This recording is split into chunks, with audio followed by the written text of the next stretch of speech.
Hello दोस्तों, hindushfestival.com में आप सभी का स्वागत है। आज मैं आपके लिए लेकर आई हूँ भाद्रपद मास में आने वाली कजली तीज, सातुड़ी तीज व्रत कथा, व्रत विधि, उद्यापन विधि।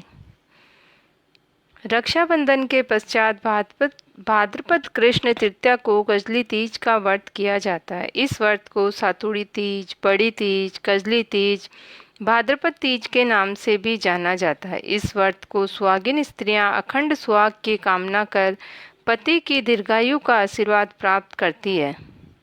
शादी योग्य कन्याएं भी योग्य पर वर पाने के लिए तीज माता का व्रत श्रद्धा व भक्ति से करती है।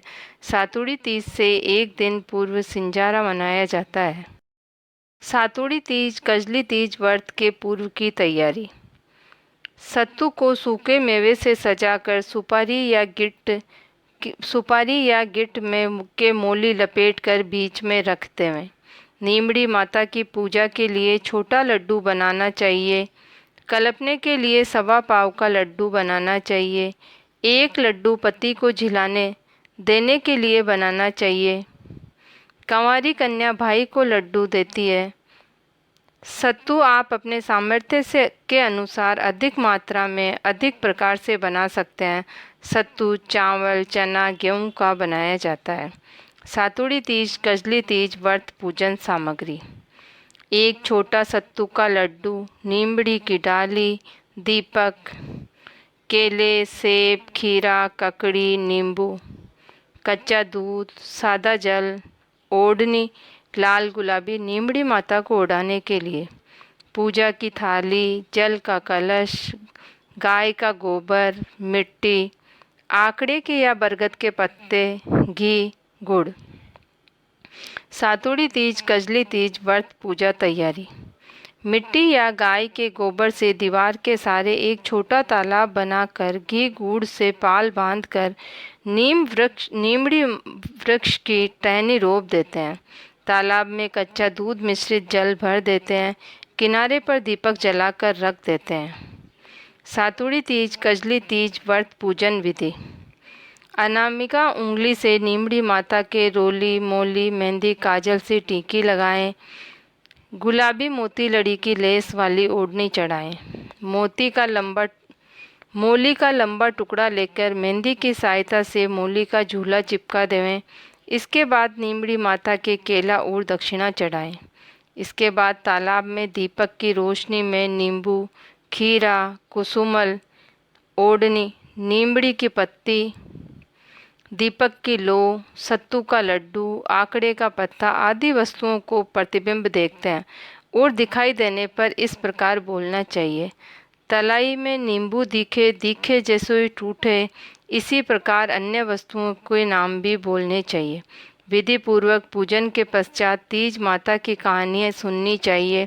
कहानी के बाद तीज माता, नीमड़ी माता, छीक छोत माता के गीत गाएं। रात्रि में चंद्रोदय होने पर चंद्रमा को जल के छींटे देकर जिमाएं। चंद्रमा के अर्घ्य देवें। अर्घ्य देते समय कहें, चांदी की अंगूठी व कहानी सुना हुआ सत्तू व गेहूं के आके हाथ में लेकर जल से चंद्रमा को अर्घ्य देना चाहिए। अर्घ्य देते समय बोले, सोना को सांक लो, गज मोतिया को हार। भाद्रपद कृष्णा तृतीया के चंद्रमा के अर्घ्य देते हैं, जीवे मारा वीर भरतार। इसके बाद आकड़े के पत्ते में कच्चा दूध 7 बार पीना चाहिए और इस प्रकार बोलना चाहिए, जल धाई सुहाग कोनी धाई। फिर आकड़े के पत्ते के टुकड़े कर चारों दिशाओं में फेंक देवें। इसके पश्चात सत्तू के पिंडे पर भाई या पति से तिलक करवाकर चांदी के रुपये से पिंडा पसवाएं। इसे पिंडा पासना कहते हैं। सत्तू पर ब्लाउज रुपये रख कर बायना निकाल कर सासू जी को पाँव लग कर देना चाहिए। सातुड़ी तीज कजली तीज व्रत में उद्यापन विधि। सातुड़ी तीज माता व्रत की उद्यापन शादी के बाद किया जाता है। इस व्रत के उद्यापन की सारी सामग्री मायके से आती है। 4 बड़े पिंडे बनाए, एक सासू जी का, एक पति का, मंदिर का, स्वयं का। 17 सत्तू के पिंडे बनाकर मूली, सुपारी, गिट्ट लगा देना चाहिए। 17 प्लेट या कटोरी मंगवा कर रख लें। बेस पर सारे सुहाग के सामान रख कर देना चाहिए।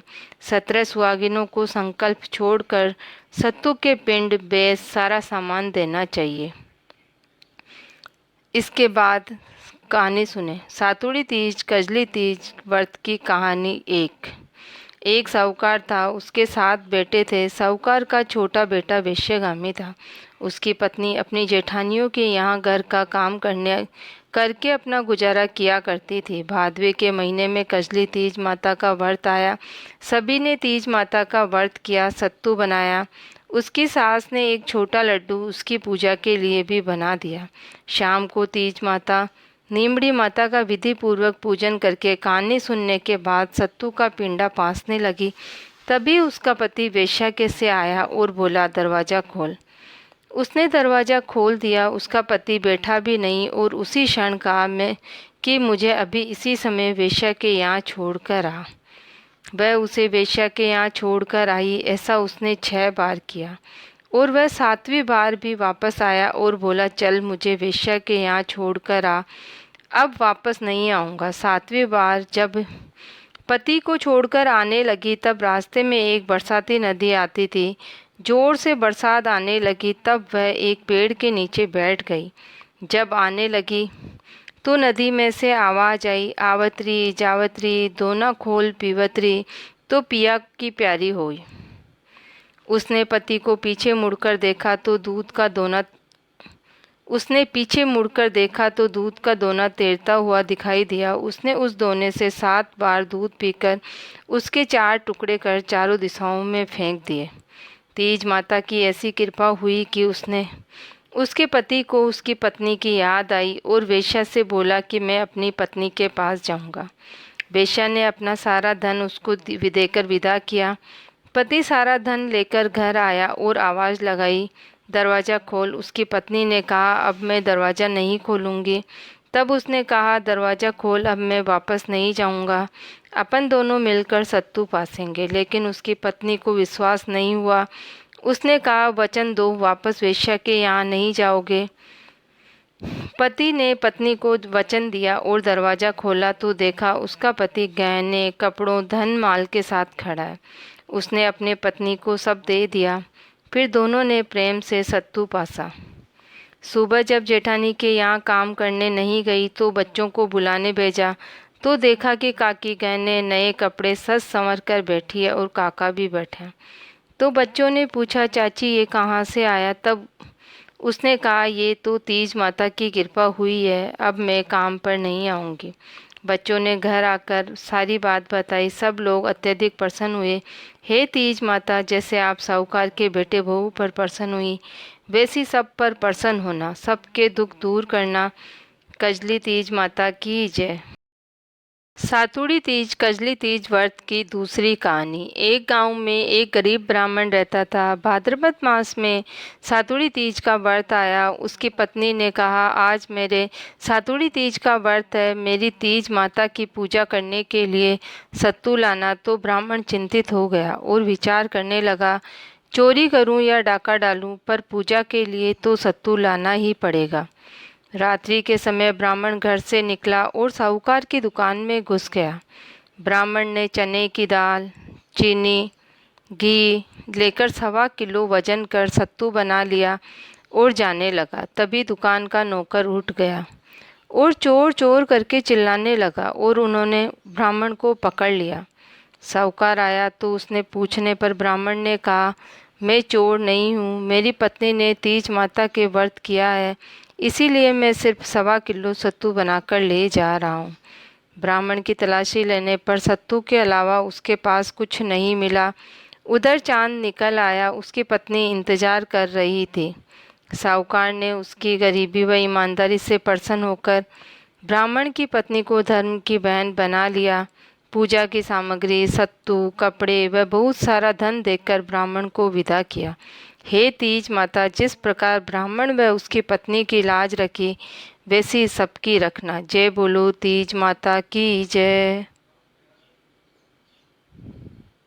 सातुड़ी तीज व्रत में सुनी जाने वाली नीमड़ी माता की कहानी नंबर 3। किसी गांव में एक जाट रहता था। उसके दो विवाह किए। दोनों से एक एक लड़की हुई। कुछ समय बाद जाट की पहली पत्नी मर गई। अब सौतेली माँ अपनी बेटी से तो कुछ काम नहीं करवाती, उसे बहुत स्नेह से रखती, परंतु दूसरी बेटी से घर का सारा काम करवाती थी। दोनों लड़कियां बड़ी हो गई। एक दिन जाटनी ने जाट से कहा, मेरी बेटी के लिए पैसे वाला लड़का ढूंढना और दूसरे के लिए साधारण लड़का देखना। जाट ने दोनों बेटियों का विवाह कर दिया। सौतेली बेटी मेहनती व समझदार थी। उसने अपनी समझदारी से सबका दिल जीत लिया। जाटनी की बेटी घर का काम भी नहीं जानती थी और अकड़ में रहती थी, इसीलिए ससुराल वाले उससे बहुत दुखी हो गए। कुछ समय बाद जाट दोनों को लेने ससुराल पहुंचा। पहली लड़की के ससुराल वालों ने बहुत बड़ाई की, परंतु दूसरी वाली के ससुराल वालों ने बहुत शिकायतें की और कहा कि अपनी बेटी को ले जाओ। जाट दोनों को लेकर अपने घर आ गया और सारी बात अपनी पत्नी को बताई। जाटनी घर का सारा काम अपनी लड़की से करवाने लगी। कुछ समय बाद भाद्रपद मास में सातुड़ी तीज माता का व्रत आया। दोनों बहनें पूजा करने गई तो पहली लड़की ने कहा, हे नीमड़ी माता, तू मीठी है, जैसे मुझे भी मीठी रखना। दूसरी वाली ने कहा, तू कड़ी है।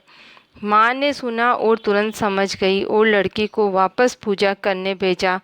लड़की ने कहा, हे माता, तू मीठी है, जैसे मुझे भी मीठी रखना। नीमड़ी माता प्रसन्न हो गई और जब ससुराल गई तो ससुराल वाले उससे प्रसन्न रहने लगे। इसीलिए हे नीमड़ी माता, तू मीठी है, ऐसा कहकर पूजा करना चाहिए। नीमड़ी माता की पूजा करके कड़ी न कहकर मीठी कहना चाहिए। जय बोलो नीमड़ी माता की जय। सातुड़ी तीज बड़ी तीज व्रत में सुनी जाने वाली कहानी 4। किसी नगर में एक सेठ सेठानी थे। उनके पास बहुत अधिक धन संपत्ति थी, पर उनके कोई संतान नहीं थी। भाद्रपद मास में कजली तीज माता का व्रत आया। सेठानी ने पूजा करके तीज माता से वंदना की, हे नीमड़ी माता, हे तीज माता, यदि मेरे 90 महीने पुत्र हो जाएगा तो मैं आपको 1.25 मन का सत्तू चढ़ाऊंगी। और तीज माता की कृपा से 90 महीने पुत्र को जन्म दिया। परंतु सेठानी नीमड़ी माता के सत्तू चढ़ाना भूल गई। सेठानी के 7 बेटे हो गए, परंतु सेठानी ने तीज माता के सत्तू नहीं चढ़ाया। पहले बेटे का विवाह योग्य हो गया। लड़के का विवाह हुआ। सुहाग रात के दिन अर्धरात्रि को सर्प ने डस लिया और उसी क्षण उसकी मृत्यु हो गई। दूसरे, तीसरे, चौथे, पांचवें, छठे पुत्र की भी विवाह के समय सुहाग रात को सर्प के डसने से मृत्यु हो गई। 7वें बेटे की सगाई आने लगी, तब सेठ सेठानी ने मना कर दिया। गांव वालों ने बहुत समझाने पर सेठ सेठानी शादी के लिए तैयार हो गए। तब सेठानी ने कहा, इसकी सगाई बहुत दूर करना। सेठ जी सगाई करने के लिए घर से चले और चलते चलते बहुत दूर एक गांव में गए। वहाँ कुछ लड़कियां खेल रही थी और मिट्टी से घर बना रही थी और सब ने अपने अपने घर तोड़ दिए, पर उस लड़की ने कहा, मैं तो अपना घर नहीं तोड़ूंगी। सेठ वहाँ खड़े खड़े देख रहे थे। सोचा, ये लड़की बहुत ही समझदार है। लड़की खेलकर घर जाने लगी तो सेठ जी भी उसके पीछे पीछे उसके घर चले गए। लड़की के माता पिता से मिलकर उन्होंने लड़के की सगाई कर दी। विवाह का मुहूर्त भी निकाल लिया। घर आकर विवाह की तैयारी करने लगे। सेठ जी परिवार व गांव वालों के साथ बारात लेकर गए और 7वें बेटे का विवाह कर दिया। बारात विदा हुई। लंबा सफ़र होने के कारण लड़की की माँ ने कहा, रास्ते में तीज माता का व्रत आएगा, यह सत्तू व सींग डाल रही हूँ। रास्ते में नीमड़ी माता का विधि पूर्वक पूजन कर कल्पना निकाल कर सासू जी को दे देना। धूमधाम से बारात चली। रास्ते में तीज माता का दिन आया। ससुर जी ने बहू को खाने के लिए कहा तो बहू ने कहा कि आज तो मेरे कजली सातुड़ी तीज माता का व्रत है। शाम को बहू ने गाड़ी रुकवाई और कहा, मेरे को तीज माता की पूजा करनी है। तब ससुर जी ने नीमड़ी का पेड़ देखकर गाड़ी रुकवा दी और कहा, बहू पूजन कर लो। तब बहू ने कहा, नीमड़ी की डाली ला दो। तब ससुर जी ने कहा, सभी बहुओं ने तो नीमड़ी की पूजा की पर बहू नहीं मानी, बोली मैं तो डाली का ही पूजन करूँगी। बहू के कहे अनुसार ससुर जी ने पूजन की तैयारी करवा दी। बहू नीमड़ी माता का पूजन करने लगी। नीमड़ी माता पीछे हट गई तो बहू ने हाथ जोड़ विनती करने लगी, हे नीमड़ी माता, आप मुझसे पीछे क्यों हट रही हो? मेरे से क्या भूल हो गई है? बहू की करुण विनती सुनकर तीज माता ने कहा, तेरे सासू जी ने बोला कि जब मेरे बेटा हो जाएगा तो मैं 1.25 मन का सत्तू चढ़ाऊंगी, पर 7 पुत्र हो जाने पर भी उन्होंने याद नहीं किया। वह बोली, माता हमारी भूल माफ़ करना, मैं आपके सत्तू चढ़ाऊंगी। मेरे 6 जेठ जी को वापस लौटा दो, वह मुझे पूजन करने दो। तीज माता नववधू की भक्ति व श्रद्धा देखकर प्रसन्न हो गई। बहू ने नीमड़ी माता का पूजन किया, चंद्रमा को अर्घ्य दिया। उसके पति ने सत्तू पासा और ससुर जी को कल्पना दे दिया। बारात घर पहुंची। बहू ने घर में प्रवेश करते ही उसके 6 जेठ प्रकट हो गए। सासू जी ने धूमधाम से सबका गृह प्रवेश किया। सासू जी बहू के पाँव पकड़ने लगी। तब बहू ने कहा, सासू जी आप ये क्या कर रही हैं? आपने जो तीज माता के सत्तू बोला है उसको याद करो। सासू जी को याद आ गई। अगले साल भाद्रपद मास में कजली तीज का व्रत आया। 1.25 मन सत्तू बनाकर नीमड़ी माता के चढ़ाया। धूमधाम से विधिवत नीमड़ी माता का पूजन किया। हे नीमड़ी माता, जिस प्रकार सेठ के घर में आनंद हुए वैसे ही सबके घर में आनंद करना, अखंड सुहाग देना, संतान को लंबी आयु प्रदान करना। जय बोलो तीज माता की जय, जय बोलो नीमड़ी माता की जय।